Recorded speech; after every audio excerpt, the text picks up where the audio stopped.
Aside from your work on Alfred Newman, which you're currently working on, what are your recent projects? Well, I really don't have time for anything more than that, but I have some ideas for some more research articles to do. There's so much left to be said about the history of movie music and publicizing stories about some of these people like Max Steiner and their accomplishments.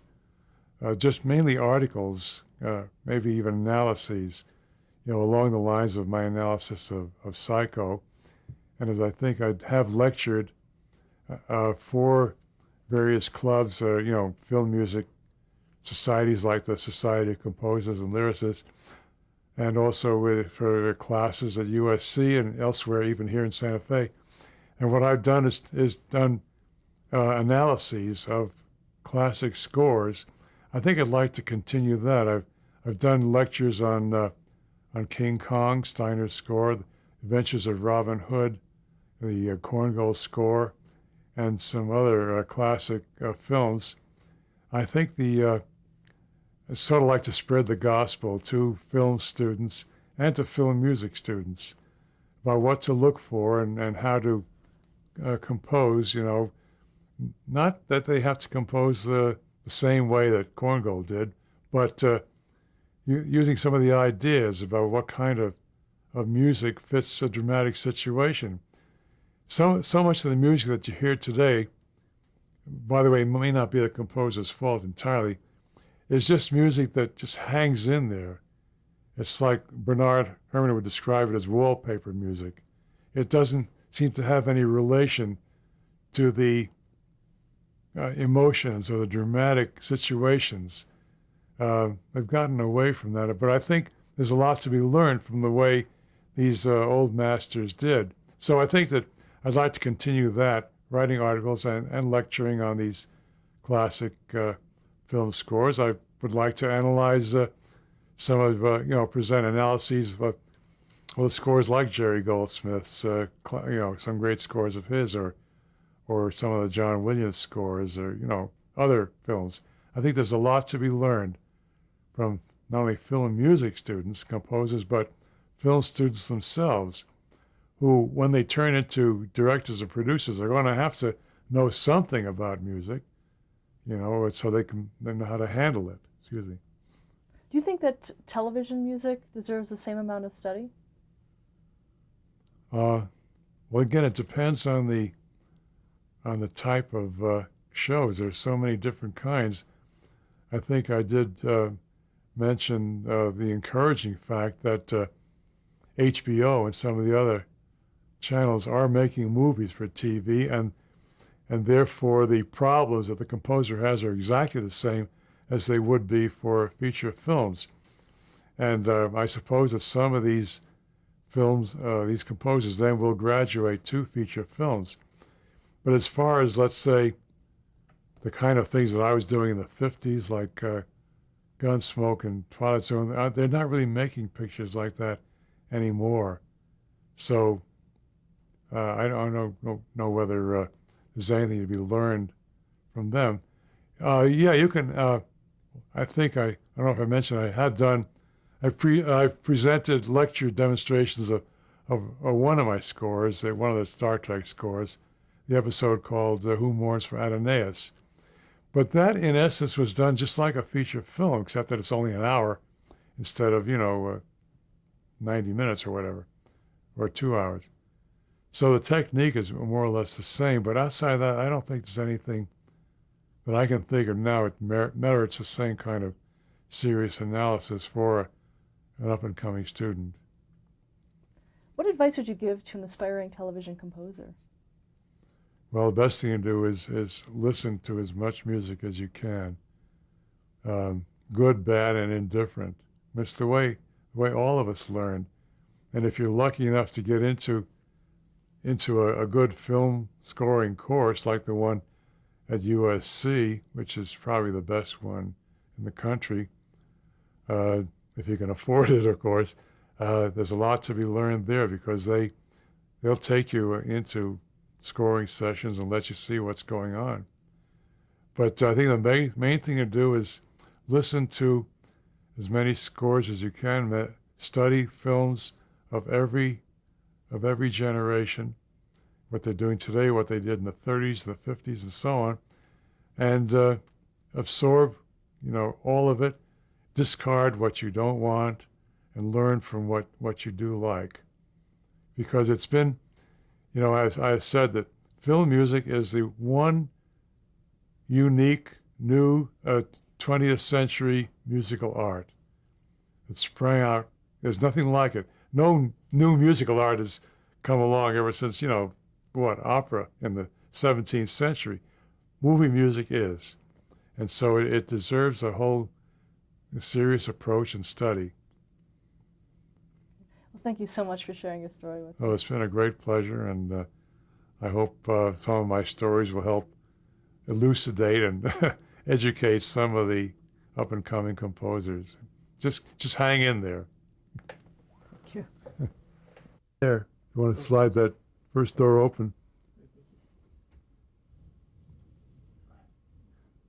Okay, this shows me a typical conducting posture. It was the radio show, This Is Your FBI. And what's interesting is you notice that I'm wearing a suit or full jacket with tie and everything, and strange as it may seem, that's the way we dressed in those days.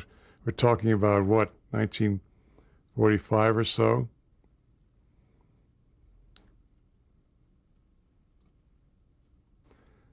Well, this photo shows me conducting a typical session with the show This Is Your FBI.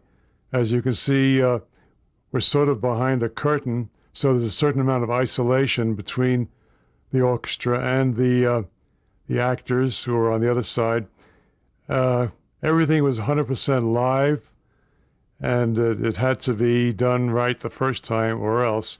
You can see that I'm wearing a headset with which I can hear the dialogue and control the dynamics of the orchestra accordingly. We had about 16 players on This Is Your FBI. And that's a show that ran on the ABC network for about 8 years. And it was a darn good show. It was the official show of the Bureau. All the stories came from the files of the FBI, and the scripts had to be approved by somebody in the Bureau. This shows me conducting the National Philharmonic in London. I'm sorry. Here's a shot of me conducting in London. There was a National Philharmonic Orchestra. I'm conducting Bernard Herrmann's score for the Kentuckian, one of his least studied scores, but a wonderful score nevertheless. And it was released, by the On-Track Recording Company, and of course a magnificent orchestra. This is a shot of me conducting Max Steiner's score for King Kong in London. The same week that I did the scores for Bernard Herrmann's Kentuckian and some other music. We recorded in a beautiful old church, St. Giles Cripplegate in London, which is a favorite recording spot for this orchestra, the National Philharmonic, because of the wonderful acoustics. The church goes way, way back to medieval times. This is a long shot of me conducting the King Kong Max Steiner score in the old medieval church, St. Giles Cripplegate, which is renowned for its acoustics, and that's why the orchestra likes to record there. It was certainly a very exciting time. This shot from around 1959 shows me, after having completed a take for a film or a TV show or whatever, I'm now, they're screening it for me so that I can judge the results. As you can see, I'm looking way up on top to the screen. This shows a shot of the scoring stage at 20th Century Fox. It looks like I'm listening to some instructions from up in the booth, the sound recording booth. the orchestra obviously is on a break, but it shows the wide screen that we were just getting into in those days when they started with CinemaScope and all those widescreen processes. This is the only picture I have of Lud Gluskin, who was for many years the music director at CBS, Columbia Broadcasting System, and who gave me just practically all the work that I ever did for CBS for television. Countless shows that I did for them in the 50s and 60s.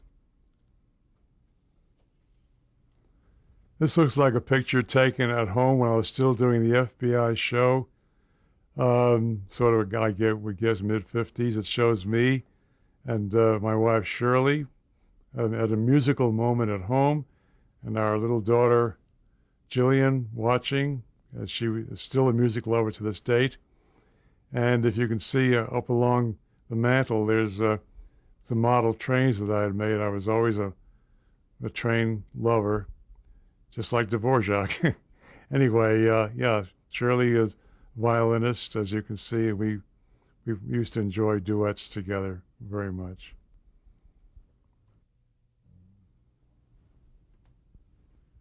This is one of my favorite souvenirs of my career.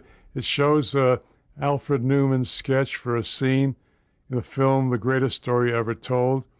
And for various reasons, which we won't go into, he had a lot of pressure to finish the picture on time. He needed some help, called me in, and also the great Hugo Friedhofer.